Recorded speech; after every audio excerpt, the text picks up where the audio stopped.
আলহামদুলিমান কদ্দারা খাইরাও ওয়া খাবালা আলহামদু লিমান কদ্দারা খাইরাও ওয়া খাবালা ওয়াশ শুকরু লিমান সাওয়ারা হুসনা ওয়া জামালা ওয়াশ শুকরু লিমান সাওয়ারা হুসনা ওয়া জামালা ফারদুন সামাদুন আন সিফাতিল খালকি বারিউ ফারদুন সামাদুন আন সিফাতিল খালকি বারিউ রব্বুন আযালিয়ুন খালাকাল খালকা কামালা রব্বুন আযালিয়ুন খালাকাল খালকা কামালা আল আনা কামা কানা ওয়া লাম ইয়ালকা যাওয়ালা আল আনা কামা কানা ওয়া লাম ইয়ালকা যাওয়ালা লা শিবহা ওয়া লা মিথলা ওয়া লা আম্মা ওয়া ক্বালা লা শিবহা ওয়া লা মিথলা ওয়া লা আম্মা ওয়া ক্বালা দুনিয়ার কোন সাগরে ছাড়া হইতো গোটা দুনিয়ার পানিগুলো মিষ্টি হয়ে যাইত। এরা এত সুন্দর ওনাদের নখ, এই আঙ্গুলের ছোট একটা নখের ৭০,০০০ ভাগের ১ ভাগ নখ যদি দুনিয়ায় ছাড়া হইতো, ওই নখ থেকে এত আলো বের হইতো। দাঁত যদি দুনিয়ায় ছাড়া হইতো, ওই দাঁত থেকে এত আলো বের হইতো যে সূর্যের আলো বন্ধ হয়ে যাইত, দাঁতের থেকে আলো বের হওয়া শুরু হয়ে যাইত। সুবহানাল্লাহ। রাস্তে কোন প্রশ্ন করতে পারেন, হুজুর সূর্যের এত তাপ, এত আলো, এই আলো আবার সেই আলোর সামনে বন্ধ কিভাবে হবে? আপনাদেরকে আমি একটা প্রশ্ন করি, এই মোবাইলের মধ্যে আলো আছে কি আছে না? আলো আছে না? কিন্তু এই মোবাইলটা যখন ঠিক ১২টা বাজে দুপুরে সূর্য প্রখর থাকে, অনেক কঠিন সূর্য থাকে, ওই সময় যদি সূর্য বরাবর মোবাইলকে ধরেন, তখন বলেন তো ওই সূর্যের আলোর সামনে এই আলো আর দেখা যাবে? এই আলো আর তখন দেখা যায় না। তখন এমন কইরা দেখতে হয়, অথবা ছায়ার মধ্যে নিয়ে দেখতে হয়। বুঝা গেল এই মোবাইলের মধ্যে আলো আছে ঠিক আছে, কিন্তু সূর্যের আলোর সামনে এই মোবাইলের আলোর কোনো দাম নাই। ঠিক তেমনি কইরা সূর্যের আলো আছে ঠিক আছে, কিন্তু জান্নাতি বিবি সাহেবদের দাঁতের যে আলো, ওই আলোর সামনে সূর্যের আলো কোনো কিছু না। সূর্যের আলো তো তাপ, কিন্তু জান্নাতি বিবি সাহেবদের দাঁতের যে আলো হবে, ওই দাঁতের কোনো তাপ থাকবে না, বরং ওই দাঁতের আলোর সামনে যত যাবেন তত আপনার শরীরে আল্লাহ পাক রব্বুল আলামিন ইশক ও মারিফাতের মজা বাড়াইয়া দিবে।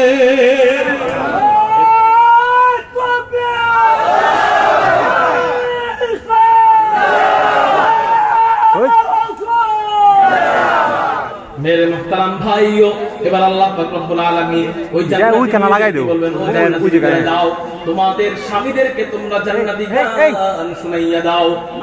আরে আল্লাহ পাক রব্বুল আলামিন এবার কি করবেন? ওই বিবি সাহেবদেরকে পাঠাইয়া দিবেন। কোন বিবি সাহেব আইসা ডান হাত টিপতে থাকবেন। এই বয়ানের মাঝখানে এতটুকু একটু কথা বলি মা বোনদের জন্য। মা বোনরা জীবনের সব ওয়াজ পছন্দ করে, কিন্তু যখনই শোনে যে আমার জামাইরে জান্নাতে ৭২টা হুর দিব, এটা আর পছন্দ করে না, এটা আর কি করে না, তখন অনেক মন খারাপ হয় না, যে আরে জান্নাতে যায়ও বুঝি শান্তি পাবো না, দুনিয়াতে কত দ্বিতীয় বিয়ে করবার দেই না, জান্নাতে দ্বিতীয় তো দূরে থাক ৭২টা বলে দিব। আরে আমার উপরে কোনো বিচার আল্লাহ ঠিক মতো করলো না। এটা অনেকে মনে মনে বলে কি বলে না। মা বোনদের জন্য আমি বলি, সেটা হলো এই যে আপনার ভিতরে একটা হিংসা পয়দা হয়েছে, যে আমার স্বামীকে আরেক বিবাহ করতে আমি দিব না, আরেক বিবাহ করলে সতীনের সাথে যে হিংসা থাকে, এই হিংসাটা আসে কিসের থেকে? শয়তানের ধোঁকা থেকে। কিসের থেকে? শয়তানের ধোঁকা থেকে। এবার আপনারা বলেন, জান্নাতে কি আল্লাহ পাক শয়তান রাখবে? না। শয়তান না থাকলে কি ধোঁকা আসবে? ধোঁকা না আসলে কি হিংসা আসবে? তাহলে বোঝা গেল জান্নাতে শয়তানও নাই, শয়তান না থাকলে ধোঁকাও নাই, ধোঁকা না থাকলে হিংসাও নাই, হিংসা না থাকলে কি ভালোবাসা আর ভালোবাসা। তখন আপনার স্বামী ৭২টাকে আরো হাজারো কোটিটাও যদি বিবাহ করে, তাহলে আপনার ভিতরে কোনো চুল পরিমাণ কষ্টও লাগবে না। সুবহানাল্লাহ। এবার মা বোনদেরকে আরেকটা অফার শোনায় দিই, সেটা হলো, ও মা বোনরা শুনে রাখেন, মনে করেন না জান্নাতি রমণীদেরকে আপনার উপরে আল্লাহ পাক মর্যাদা দান করবে। আপনি যদি স্বামীর খেদমত করে মরতে পারেন, আল্লাহ পাক রব্বুল আলামিন আপনার স্বামীর যতটা স্ত্রী থাকবে সবার সর্দারনি আপনাকে বানায় দিবে। সুবহানাল্লাহ, জোরে বলেন সুবহানাল্লাহ। এবার জান্নাতি স্ত্রীরা আসবে, আয়েশা কেউ ডান হাত টিপতে থাকবে, আবার কেউ বাম পা টিপতে থাকবে, আবার কেউ শরাবে তহুর দিতে থাকবে। শরাবে তহুর মানে বাংলা ভাষায় যদি বলি ডাইরেক্ট, সেটা হলো মদ। কি বলেন না? মদ, জান্নাতি মদ। দুনিয়ার মদ খাইলে কি হয়? দুনিয়ার মদ খায় আসে, বউরে কয় নানি তুমি কেমন আছো, নানিরে কয় বউ তুমি কেমন আছো, মায়ের কয় আব্বা কেমন আছো। এই হলো দুনিয়ার মদ। আর জান্নাতি মদ হলো, এই মদ যত খাবে, জান্নাতি শরাব হলো, এই শরাব যত খাবে তত আল্লাহর প্রতি প্রেম আর ভালোবাসা ওই বান্দার বাড়তেই থাকবে। এবার আল্লাহ পাক রব্বুল আলামিন এই জান্নাতি শরাব পান করাইতে থাকবে হুরদের মাধ্যমে। এদিক দিয়ে আল্লাহ পাক রব্বুল আলামিনের আদেশে হুররা গান গাইতে থাকবে। এই শুনে নেন, এই গান কি গান? এই গান টুলির মার গান না, এই গান হলো নাহানুল খালিদাতু ফাল্লা নাবিদু। ওই কণ্ঠ তো আমার নাই, জান্নাতে যদি আল্লাহ আমাদেরকে নেয়, আমাদেরকে সেই কণ্ঠ আল্লাহ শোনাবেন, ওই কণ্ঠ তো আমার নাই। তাও হাদিসের মধ্যে একটু শব্দ পাইছি, এই শব্দ আপনাদেরকে শোনাই। আল্লাহ পাক বলবেন, ও বান্দারা, শুধু কেবল গান না না না, আমি আল্লাহ তোমাদের জন্য জান্নাতের মধ্যে মিউজিক্যাল সাউন্ডের ব্যবস্থা করে রাখছি। দুনিয়াতে তোমরা আমার মহব্বতে আমাকে ভয় পায়া, এই যুবক আল্লাহকে ভয় পায়া যারা গান বাজনা শুনে নেয় তাদের জন্য এই অফার, সবার জন্য এই অফার নাই। আল্লাহ বলবেন, আমাকে ভয় পায়া তোমরা ঢোলের আওয়াজ শোনো নাই, আমাকে ভয় পায়া তোমরা তবলার বাজনা শোনো নাই, আমাকে ভয় পায়া তোমরা গিটারের আওয়াজ শোনো নাই, আমি আল্লাহ তোমাদের জন্য জান্নাতের মধ্যে এর থেকেও দামি জিনিস রেখে দিছি। আল্লাহ পাক রব্বুল আলামিন একটা গাছ তৈরি করবে, ওই গাছের নাম হলো শাজারায়ে তুবা। ওই গাছের নাম কি বলেন না? শাজারায়ে তুবা। ওই গাছের পাতাগুলো হবে ছোট ছোট ছোট ছোট পাতা। ওই পাতা এক পাতার এক পাতায় ঘষা খাবে, একটা মৃদু বাতাস আসবে, বাতাস আসার পর এক পাতার এক পাতায় ঘষা খাবে, এক এক পাতার থেকে 70 রকমের বেশি বাজনা আল্লাহ বের করে দিবে। কোটি কোটি পাতা, কোটি কোটি পাতার থেকে কোটি কোটি রকমের বাজনা আল্লাহ বের করে দিবেন। এইদিকে দিয়া হারমোনিয়াম চলতেছে, মিউজিক্যাল সাউন্ড চলতেছে, এদিক দিয়ে জান্নাতি রমণীরা, জান্নাতি হুররা গান গাইতে থাকবে। ওরে মজার কাহিনী, ওরে মজার দৃশ্য, ওই দৃশ্য যতদিন আমরা না দেখবো কখনো কল্পনাও করতে পারবো না। মেরে মুহতারাম ভাই, লিল্লাহি তাকবীর। আপনারা শুনেন, আল্লাহ পাক রব্বুল আলামিন, আমি বয়ান ছেড়ে দিব, আপনারা যদি বলেন তো একটু সময় আমি হুজুর থেকে নিব না ইনশাআল্লাহ। হুজুর একটু অনুমতি দিলে, হ্যাঁ হুজুরের মাহফিল আসেনি আরো, হ্যাঁ তাহলে একটু বলি। হ্যাঁ মেরে মুহতারাম ভাইও, এত তাড়াতাড়ি যাই না ফেলবে বুঝিও তো নাই। আমার সময় দিছিল হলো 1.5 ঘন্টা, 1.5 ঘন্টা হিসাব করছিলাম হলো 9:15 পর্যন্ত, তা আরো মোটামুটি আধা ঘন্টার মতো আছে। হ্যাঁ, তো তারপরে হুজুর যেহেতু এসে পড়ছে, আমার বয়ান লম্বা করব না। হযরত অনেক বড় আলেম এবং বুজুর্গ মানুষ, আল্লাহ পাক হযরতের মুখ থেকে আমাদেরকে যেন ফয়জ ও বরকত হযরতের জবান থেকে শুনবার তৌফিক দেয়, বলি আমিন। তো আমার বয়ান শেষের দিকে এনে ফেলবো, কাহিনী লম্বা করব না। এবার হুররা গান গাইতে থাকবে, এদিক দিয়ে আল্লাহ পাক রব্বুল আলামিন হঠাৎ করে আওয়াজ করবে উপর থেকে, আসসালামু আলাইকুম ইয়া ইবাদি। এবার আওয়াজ করার পর আল্লাহু আকবার, সালাম যখন দিবে, সালাম দেওয়ার পর সব গান বাজনা বন্ধ হয়ে যাবে।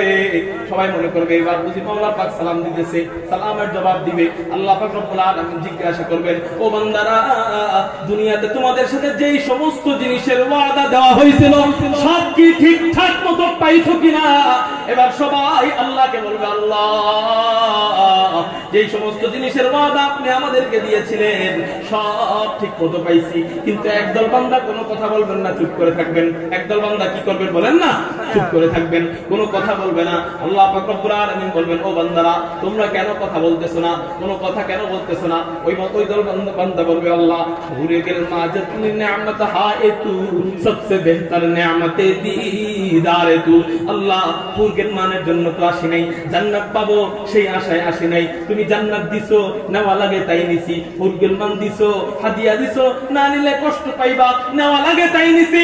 কিন্তু ইবাদত তো শুধু এগুলোর জন্যই করি নাই, ইবাদত তো করছি মাওলা জান্নাতে আসলে নাকি তোমার দিদার পাবো, তোমার সাক্ষাৎ পাবো। আল্লাহ, যতক্ষণ পর্যন্ত তোমাকে না দেখবো ততক্ষণ পর্যন্ত আমরা জান্নাতের মধ্যেও শান্তি পাবো না। আল্লাহ পাক রব্বুল আলামিন বলবেন, ও বান্দারা যা, কোনো টেনশন করিস না, কোনো চিন্তা করিস না, চল চল চল, আমি তোদেরকে একটা মাহফিলের মধ্যে নিয়ে যাই। লম্বা হাদিস খুব সংক্ষেপে বলতেছি। আল্লাহ পাক রব্বুল আলামিন আমাদেরকে একটা মাহফিলের মধ্যে নিয়ে যাবেন। ওই মাহফিলের মধ্যে উদ্বোধন করবেন হযরত ইসরাফিলকে, বলবেন, ইসরাফিল, তোমার কণ্ঠ আমি ফেরেশতাদের মধ্যে সবচেয়ে সুন্দর বানাইছি, কিন্তু মাটির বানানো বান্দারা তোমার কণ্ঠ শুনে নাই। এবার একটু তোমার জবান থেকে আমার মাটির বানানো বান্দাদেরকে আমার হামদ, আমার প্রশংসা গাইয়া শুনাইয়া দাও।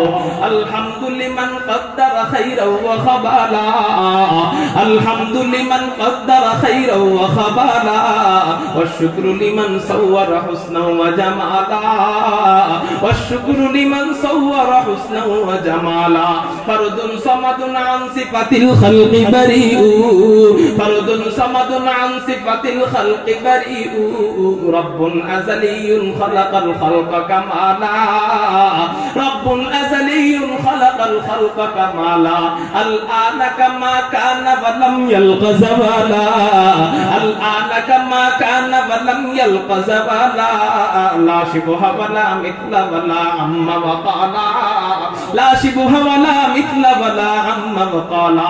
ইসরাফিল হামদ কোনটা গাইবে এটা আমি জানি না, হাদিসের মধ্যে এটা আমি পাই নাই, আমি একটা গাইলাম আর কি। এবার আল্লাহ পাক রব্বুল আলামিনের আদেশে হযরত ইসরাফিল যখন হামদ গাইবে সবাই অবাক হয়ে যাবে, হায় হায় এত সুন্দর কণ্ঠ আবার কারো থাকতে পারে কিনা। সবাই এক তালে শুনতে থাকবে, শুনতে শুনতে শুনতে শুনতে সবাই ধ্যানে পড়ে যাবে, কত হাজার বছর যে কেটে যাবে মানুষ কোনো টের পাবে না।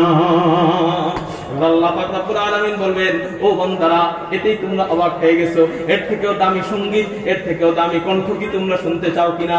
সবাই বলবে আল্লাহ এর থেকে দামি কণ্ঠ আবার জান্নাতে আছে কিনা? আল্লাহ বলবে হ্যাঁ হ্যাঁ হ্যাঁ, আমি মাওলা তোমাদের জন্য এর থেকেও দামি কণ্ঠ, এর থেকেও দামি সঙ্গীত জান্নাতের মধ্যে রেখে দিছি। আল্লাহ পাক রব্বুল আলামিন হযরত দাউদ আলাইহিস সালাতু ওয়াস সালামকে ডাক দিবেন। হযরত দাউদ দুনিয়ার মধ্যে সবচেয়ে সুন্দর কণ্ঠ ছিল আল্লাহ পাক রব্বুল আলামিন হযরত দাউদের মধ্যে দিয়েছিলেন। হযরত দাউদ যখন জাবুর তেলাওয়াত করতেন আকাশের পাখিগুলা নিচে নেমে যাইতো, নদীর মাছগুলা কিনারে এসে পড়তো, এমনকি কাফের মুশরিক বদ্দিনের আয়েশা হযরত দাউদের জাবুর তেলাওয়াত শুনতেন। এই হযরত দাউদের তেলাওয়াত জান্নাতের মধ্যে আল্লাহ না জানি কত সুন্দর করে দিবেন, দুনিয়াতেই এত সুন্দর, জান্নাতে আরো সুন্দর। হযরত দাউদকে বলবে দাউদ আমার কোরআনুল কারীম থেকে সূরা তাহা তেলাওয়াত শুরু করে দাও। হযরত দাউদ বলবে আল্লাহ আমি তো কোরআনের হাফেজ না, আমি তো জাবুরের হাফেজ। আল্লাহ বলবেন যা যা যা, আমার কুদরতের সাহায্যে তুমি কোরআনুল কারীমের হাফেজ হয়ে গেলা। এবার হযরত দাউদ আলাইহিস সালাতু ওয়াস সালাম সূরা তাহা তেলাওয়াত করবেন, তাহা মা আনজালনা আলাইকাল কুরআন লিতাশকা। ওই তেলাওয়াত কত সুন্দর হবে, আল্লাহ আমাদেরকে আপনি শুনেন, বলি আমিন। সবাই একতালে শুনতে থাকবে, শুনতে শুনতে কত হাজার বছর পার হয়ে যাবে, কোনো খবর থাকবে না, ধ্যানে পড়ে পড়ে শুনতে থাকবে। আল্লাহ পাক রব্বুল আলামিন বলবেন ও বান্দারা এর থেকেও দামি কণ্ঠ কি তোমরা শুনতে চাও কিনা? সবাই বলবে আল্লাহ এর থেকে দামি কণ্ঠ কি আবার আছে কিনা? হা হা হা, আমি মাওলা তোমাদের জন্য জান্নাতের মধ্যে এর থেকেও দামি কণ্ঠ রেখে দিছি। আল্লাহ পাক রব্বুল আলামিন এবার ডাক দিবেন, হাদিয়ে কুল ফখরে রাসূল ইমামুল আম্বিয়া সাইয়্যিদুল আম্বিয়া সাইয়্যিদুল খালায়েক আহমদ মুজতাবা মুহাম্মদুর রাসূলুল্লাহ, বলেন না সাল্লাল্লাহু আলাইহি ওয়াসাল্লাম। নবীজিকে আল্লাহ ডাক দিয়ে বলবেন, ও নবী আল্লাহ এই কোরআনুল কারীম আর কারো মুখে এত মানাবে না, তোমার মুখে যত মানাবে, কারণ গোলাপ ফুল গোলাপ গাছেই মানায়। এই কোরআন নাজিল করেছি তোমার উপরে, এবং এই কোরআনের জন্য মার খাইছো তুমি, দান দান মোবারক শহীদ করেছো তুমি, মাথার রড ঢুকে গেছে তোমার এই কোরআনের জন্য। এবার একটু আমার মাটির বানানো সব বান্দাদেরকে, সব জান্নাতীদেরকে তুমি আমার কোরআন কারীম তেলাওয়াত করে শুনাইয়া দাও। এবার নবীজি নিজের নামের সূরা, সূরাতু ইয়াসিন, এই ইয়াসিন সূরা তেলাওয়াত করবেন, ইয়াসিন ওয়াল কুরআনিল হাকীম ইন্নাকা লামিনাল মুরসালিন আলা সিরাতিন মুস্তাকিম। নবীজির কণ্ঠ দুনিয়ায় এত সুন্দর ছিল, কাফেরের বড় বড় কাফেরের নেতারা বলতো মুহাম্মাদের তেলাওয়াত কেউ শুনতে গেলে ওর গর্দান উড়িয়ে দিব। ওরাই রাত হইতো খালি উসপিস করতো, বিবি সাহেবরা জিজ্ঞাসা করতো কয় উসপিস করেন কেন? আমরা তো নিষেধ করছি সারাদিন মুহাম্মাদের তেলাওয়াত কেউ শুনতে পারবে না, কিন্তু আমাদেরই তো যখন ওর তেলাওয়াতের কথা মনে পড়ে যায় আর সহ্য করতে পারি না, বিবি সাহেব একটু অনুমতি দাও, মুহাম্মাদের তেলাওয়াত অল্প একটু শুনেই চলে আসবো। বলে যাও, জানি মুহাম্মাদের তেলাওয়াত না শুনে তোমাদের ঘুম হবে না। এবার আবু জাহেল বের হয়, আবু লাহাব বের হয়, উতবা বের হয়, সাইবা বের হয়, বের হয়ে নবীজির ঘরের চার কোণায় চারজন দাঁড়ায়া তেলাওয়াত শুনে আর মনে বলে বলে যে আরেকটু শুনবো, আরেকটু শুনবো, আরেকটু শুনবো, চলে যাব, আরেকটু শুনবো, আরেকটু আরেকটু করতে করতে কেমনে যে সারা রাত পার হয়ে যায় কোনো খবর থাকে না। আজান দেয় ফজরে, ওদের হুশ আসে, তেলাওয়াত শুনতে শুনতে আজান, ফজরের আজান হয়ে গেল, কোনো খবর নাই। এবার চারজন একসাথে বাড়ির দিকে রওনা দেয়। আসছে তো আগ পিছ করে, কেউ আসছে মনে করেন 11টা বাজে, কেউ আসছে 11:30 বাজে, কেউ আসছে 12টা বাজে, কিন্তু ফজরের আজান তো এক টাইমে হয়। এবার সবাই একসাথে রওনা দেয়। রওনা দেওয়ার পরে চারজন দেখা হয়ে যায়, কি তুমি এখানে কেন? আরেকজন কয় নেতা তুমি এখানে কেন? আরেকজনে কয় এই তুমি এখানে কেন? আমি দেখতে আসছিলাম, ওই যে ইন্নাকা লা তাহদি মান আহবাবতা ওয়ালাকিন্নাল্লাহা ইয়াহদি মান ইয়াশা, হেদায়েত আল্লাহর হাতে, হেদায়েত কোন মানুষের হাতে নাই। সবাই বলে কি আমি দেখতে আসছিলাম যে মুহাম্মাদের তেলাওয়াত কেউ শুনতে আসছে কিনা, যদি শুনতো ওর গর্দান উড়াই দিব। তুমি কেন আইছো? আমি তো আইছি পাহারাদারি করার জন্য। আমিও তো পাহারাদারি করার জন্য আসছি। আসলে তো কেউ পাহারাদারি করার জন্য আসে নাই। মুহাম্মাদের তেলাওয়াতের কথা যখন ওদের মনে পড়তো, ওই কাফের মুশরিকরা সহ্য করতে পারতো না, রাসূলের তেলাওয়াত দাঁড়ায়া সারা শুনতে থাকতো। ওই তেলাওয়াত, ওই নবীজি তখন তেলাওয়াত করবেন আমাদের সামনে, তেলাওয়াত শুনতে চাইতো ইনশাআল্লাহ। আল্লাহ কবুল করো। এবার ওই তেলাওয়াত শুনতে থাকবে, সবাই অবাক হয়ে যাবে, লক্ষ লক্ষ বছর পার হয়ে যাবে, কোনো খবর থাকবে না। আল্লাহ বান্দাদেরকে ডাক দিয়ে বলবেন, ও বান্দারা, সব তো কণ্ঠ শুনছো, সবার তো তেলাওয়াত শুনছো, এবার এই কোরআন কারীম যার কালাম, তার তেলাওয়াত তোমরা শুনবা কিনা? এই কোরআন কারীম যিনি নাযিল করেছেন, তার তেলাওয়াত তোমরা শুনবা কিনা? সবাই বলবে, মাওলা রে, কি বলো, আগের গুলা শুনে আমরা পাগলের মতো হয়ে যাইতেছি, সুর শুই না। এবার তুমি যদি তেলাওয়াত করো, না জানি কত সুন্দর লাগবে। আল্লাহ পাক রব্বুল আলামিন বলবেন যে দেইখা শুনবা না দেইখা শুনবা? সবাই বলবে, আল্লাহ দেইখা যদি শুনি তাহলে তো এর থেকে বড় নিয়ামত আর কোনো নাই। আল্লাহ পাক রব্বুল আলামিন ফেরেশতাদেরকে বলবে, ও ফেরেশতারা, যুগের পর যুগ আমার বান্দারা আমাকে দেখার জন্য অপেক্ষা করছে, আমার বান্দাদের আর অপেক্ষা করার দরকার নাই, অনেক কান্নাকাটি করছে, আর কান্না আমার বান্দার আমি দেখতে চাই না, আমার বান্দার চোখে আর পানি আমি দেখতে চাই না, সবগুলা নূরের পর্দাগুলা সরাইয়া দে, আমার বান্দাদের সামনাসামনি আমার বান্দারা আমাকে দেখা আমার কুদরতি জবান দিয়া আমার বান্দারা আমার তেলাওয়াত শুনবে।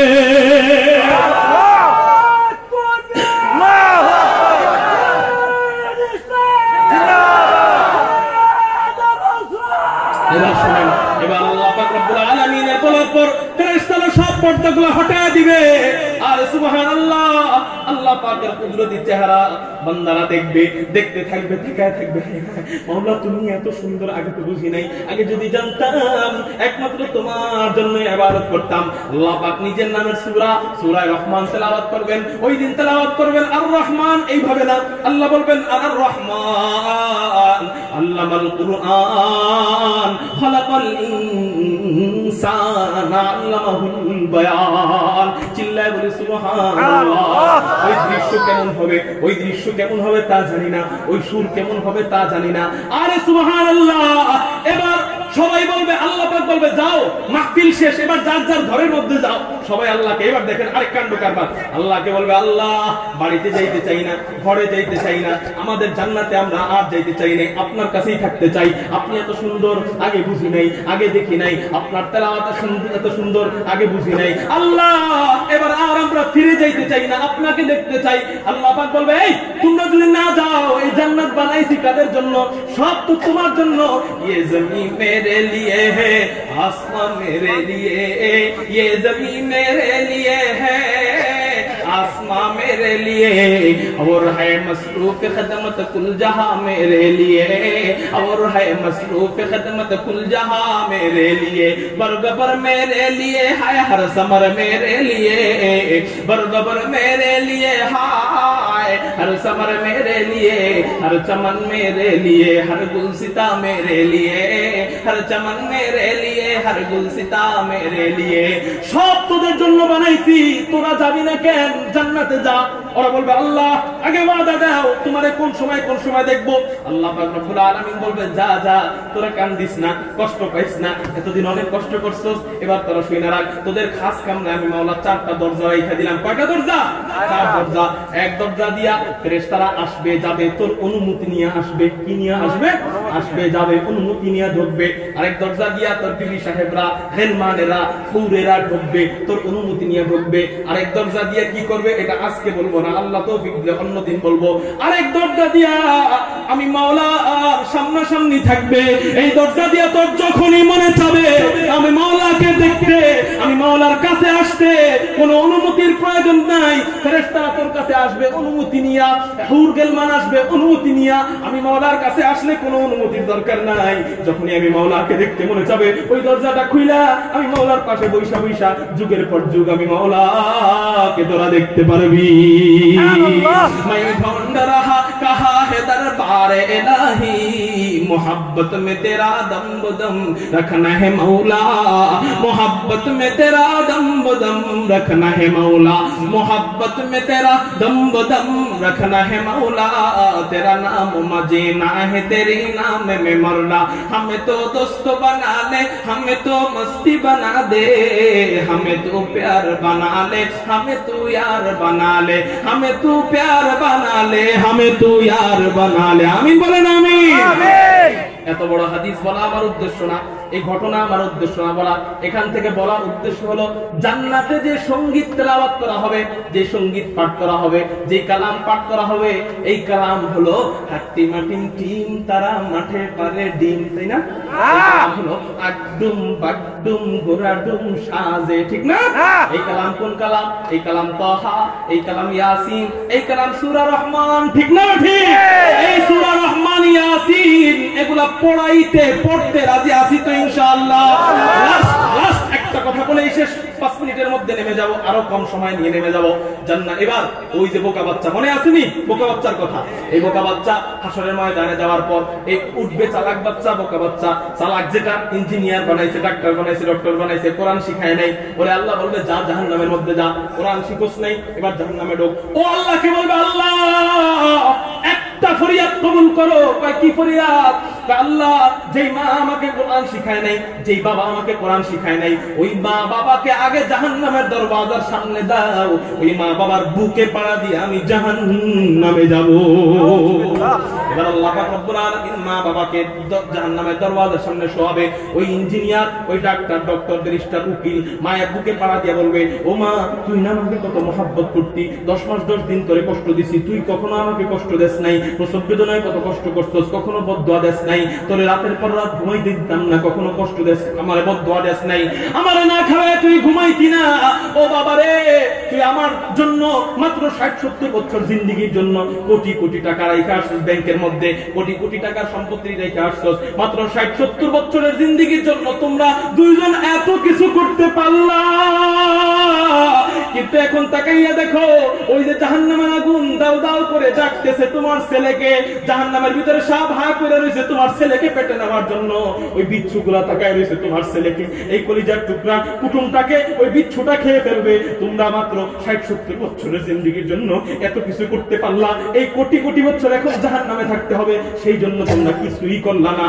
ও মা তোর মতো নির্লজ্জ নিষ্ঠুর মা, ও বাবা তোর মতো নির্লজ্জ নিষ্ঠুর বাবা আল্লাহর জগতে আর কেউই হতে পারে না।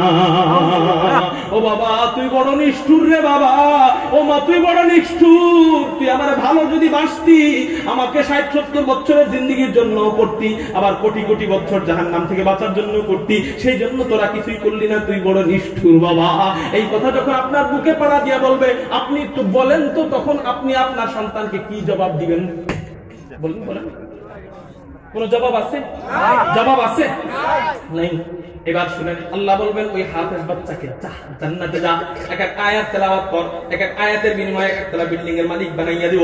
আল্লাহ পাক রব্বুল আলামিনের আদেশে এবার এক এক আয়াত তেলাওয়াত করবে, এক একতলা বিল্ডিং এর মালিক হবে। ওই বিল্ডিং কত বড় তা আমি জানি না, ওই বিল্ডিং এর ফ্ল্যাট কত বড় তা জানি না, ওই বিল্ডিং এর ফ্ল্যাটের এক এক রুম কত বড় তাও জানি না, কিন্তু এতটুকু বলি ওই বিল্ডিং এর ভিতরে যে এক একটা খাট হবে, খাট কি হবে তিরমিজি শরীফ 2য় খণ্ডের মধ্যে পাওয়া যায়। ওই খাট কত বড় হবে, ওই খাট যদি দুনিয়ায় রাখা হইতো ওই খাটের তলা জমিনের সাথে ঠেকতো, আর ওই খাটের উপরের জায়গা হলো আসমানের সাথে ঠিক যেত। খাটই যদি এত বড় হয়, রুম কত বড় হবে, রুম এত বড় হলে ফ্ল্যাট কত বড়, বিল্ডিং কত বড়। হাফেজ বাচ্চা এক এক আয়াত তেলাওয়াত করবে, আল্লাহ পাক রব্বুল আলামিন এক এক আয়াতের বিনিময়ে এক এক তলা বিল্ডিং এর মালিক 6666 আয়াত, মতান্তরে 6252 আয়াত তেলাওয়াত করবে। আল্লাহ পাক রব্বুল আলামিন ওই হাফেজ বাচ্চাকে 6252 তলা বিল্ডিং এর মালিক বানাইয়া দিবে। সুবহানাল্লাহ। এবার আল্লাহ বলবেন যা জান্নাতে ঢোক। ও বলবে আল্লাহ আমারও একটা ফরিয়াদ আছে। ওই ইঞ্জিনিয়ারও কি বলছিল, আমারও একটা ফরিয়াদ আছে। আর ওই বাচ্চা বলবে আমারও একটা ফরিয়াদ আছে। কি ফরিয়াদ? আল্লাহ, হাদিসের মধ্যে পাইছি কোন বাচ্চা যখন হাফেজ হবে, হাফেজ হওয়ার পরে হালাল হারাম মাইনা চলবে, ও নাকি 10 জন জাহান্নামীকে না নিয়ে ঢুকবে না, ও নাকি সুপারিশ করবে 10 জনকে নিয়ে জান্নাতে ঢুকবে। আল্লাহ, আপনি অনুমতি দেন, আমি 10 জন জাহান্নামীকে না নিয়ে জান্নাতে ঢুকবো না। আল্লাহ বলবেন বুঝে গেছি, যা তুই 10 জনকে মনে চাই নিয়ে যা। আল্লাহকে বলবে আল্লাহ, আমার মা আজকে জাহান্নামী, আমার মাকে তুমি জান্নাত দিয়ে দাও। আল্লাহ, আমার বাবা আজকে জাহান্নামী, আমার বাবাকে তুমি জান্নাত দিয়ে দাও। আল্লাহ, আমার ভাই বোন আজকে জাহান্নামী, তাদেরকে জান্নাত দিয়ে দাও। আল্লাহ, যারা আজকে আমাকে মাদ্রাসায় টাকা দিয়া হাফেজ বানাইলো তারা আজকে জাহান্নামী, আর আমি তাদের টাকা খায়া হাফেজ হইতে পারলাম, আমি বুঝি জান্নাতে বসে থাকবো? এটা হতে পারে না। আল্লাহ, যারা আজকে আমাকে লজিন বাড়িতে খাওয়ায় আমার পেট ভইরা আমাকে হাফেজ বানাইলো, যারা আমার ফ্যানটাকে দিছে, ফ্যানের নিচে পড়ে আমি হাফেজ হইতে পারছি, যারা আমার ছাদ কইরা দিছে মাদ্রাসায়, ওই ছাদের নিচে থেকে আমি হাফেজ হইতে পারছি, আল্লাহ তারা জাহান্নামে থাকবে, আমি জান্নাতে থাকবো, এটা হতে পারে না। আল্লাহ, তাদেরকেও জান্নাত দিয়া দাও। এরকম করে করে 10 জনের ব্যাপারে সুপারিশ করবে, 10 জনকে নিয়ে অসহায় 11 জনকে আল্লাহ পাক রব্বুল আলামিন জান্নাতি বানায় দিবে। শেষ তো করতেছি, বয়ানের মাঝখানে হঠাৎ করে তো শেষ করা যায় না। স্টেশন শেষ করতে আগের থেকে জানাই তো যে হুজুর আসতেছে, আইনা হুজুরের বসা রাখছে, এটা বেয়াদবি হইতেছে না? আমার স্টেশন শেষ করতে হবে। এবার আমি শেষ করে দিচ্ছি। তো বলতেছিলাম আল্লাহ পাক রব্বুল আলামিন এবার ও সহ 11 জনকে জান্নাতি বানায় দিবেন। চিল্লায় বলি সুবহানাল্লাহ। এবার শুনেন, আপনাদের থেকে একটা ওয়াদা নিব। কি নিব বলেন? নিয়ত না, এটা ওয়াদা। ওয়াদা কি নিব বলেন? ওয়াদা। সেটা হলো হযরত, আমার যদি 10 জন সন্তান হয়, কয়জন? 10 জনের মধ্যে 9 জনকে আমি ডাক্তার, ডক্টর, ইঞ্জিনিয়ার, ব্যারিস্টার যাই বানাই, এটা আপনার খুশি, কিন্তু বাকি থাকে কয়জন? একজন। হুজুর, আমার যদি 5 জন হয়, 5 জনের 4 জনের ব্যাপারে ওয়াদা আমি নিব না, বাকি থাকে কয়জন? একজন। অর্থাৎ আমার হযরত যতজনই সন্তান হয়, কমপক্ষে একজন সন্তানকে, যারা ওয়াদা দিতে পারি তারা হাত উঠাবো, ওয়াদা না দিলে কি আমি পিটাবো? তাহলে যারা ওয়াদা দিব না তার হাত উঠাবো না, কারণ ওয়াদা খেলাফকারী মুনাফিকের আলামত। কিসের আলামত? এই জন্য আমরা আর কিছু হইয়ার না হই, মুনাফিক তো হইতে পারবো না। মুনাফিক মানে সোজা জাহান্নামে নাকি সোজা জান্নাতে নাকি সোজা জাহান্নাম? ইন্নাল মুনাফিকিনা ফি দারকিল আসফালি মিনান নার। কাফের থেকে বড় শাস্তি কার হবে? মুনাফিকের হবে। এইজন্য ওয়াদা খেলাফকারী মুনাফিকের কাতারে যাব না তো। এইজন্য আমরা যারা ওয়াদা দিতে পারি শুধু তারাই হাত উঠাবো, বাকি আর কেউ হাত উঠাবো না। সেটা হলো হযরত, আমাকে যদি আল্লাহ সন্তান দান করেন, কমপক্ষে একজন সন্তান এমন বানাবো যেই একজন সন্তান রব্বির হামহুমা বইলা আমার জন্য দোয়া করবে, যেই একজন সন্তান আমি মারা যাওয়ার পরে আমার গোসল দিবে, যেই একজন সন্তান আমার জানাজা পড়াবে, যেই একজন সন্তান আমার কবরে নাইমা আমাকে মাথার কাছে নিয়া কবরে শোয়াবে, যেই একজন সন্তান হাসরের ময়দানে আমি যখন বলবো ইয়া নাফসি নাফসি, আব্বাকে বলবো আব্বা কিছু নেকি দেন, আম্মাকে বলবো আব্বা আম্মু কিছু নেকি দেন, আধা হাত উপরে থাকবে সূর্য, কেউ যখন নেকি দিবে না, ওই সন্তান হাফেজ সন্তানটা আমার হাত ধইরা আমার জান্নাতে ঢুকায় যাবে। হযরত ওয়াদা দিলাম, আমার যত কষ্টই হোক, কমপক্ষে একজন সন্তানকে আমি হাফেজ বানাবো। কারা কারা এই ওয়াদাতে রাজি আছেন? আল্লাহু আকবার বলে হাত উঠান। আলহামদুলিল্লাহ বলে, আলহামদুলিল্লাহ বলে। সবাই হাত উঠাইছে? কয়েকজন উঠায় নাই, কারণ কি? মুরব্বীরা, এদের আর সন্তান হওয়ার সম্ভাবনা নাই, এই জন্য খারাপ ভাববেন না তাদেরকে। এই মুরব্বীরা যারা হাত উঠান নাই, আপনাদের নাতিনাত করে আছে না? কমপক্ষে একজন নাতিনাত করে নিয়তে আপনারা হাত উঠান, মুরব্বীরা। আলহামদুলিল্লাহ বলেন, আলহামদুলিল্লাহ। হাত নামান। এই যে ওয়াদা দিচ্ছে, এটা কিন্তু নিয়ত না শুধু, এটা কি?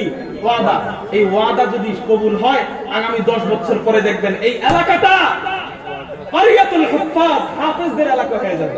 এই এলাকাটা কিসের এলাকা হয়ে যাবে? হাফেজদের এলাকা। ইনশাআল্লাহ আমি দেখতে চাই, আল্লাহ যদি আমাকে বাঁচায় রাখে, আগামী 10 বছর পরে আইসা যেন দেখি আপনারা প্রত্যেকেই আপনাদের সন্তানকে নিয়ে বলেন যে হযরত আপনার দয়ায়, আপনার বয়ানের পরে এই ছেলেটাকে আল্লাহ পাকের দয়ায় হাফেজ বানাইছি। বলতে পারবেন তো ইনশাআল্লাহ? আল্লাহ পাক রব্বুল আলামিন যে কথাগুলো বললাম, আলহামদুলিল্লাহ, আপনারা এই ওয়াদা কবুল যদি করে থাকেন, পালন করে থাকেন, আমাদের মাহফিলটা আজকে কামিয়াব, মাহফিলটা সার্থক বলি আলহামদুলিল্লাহ।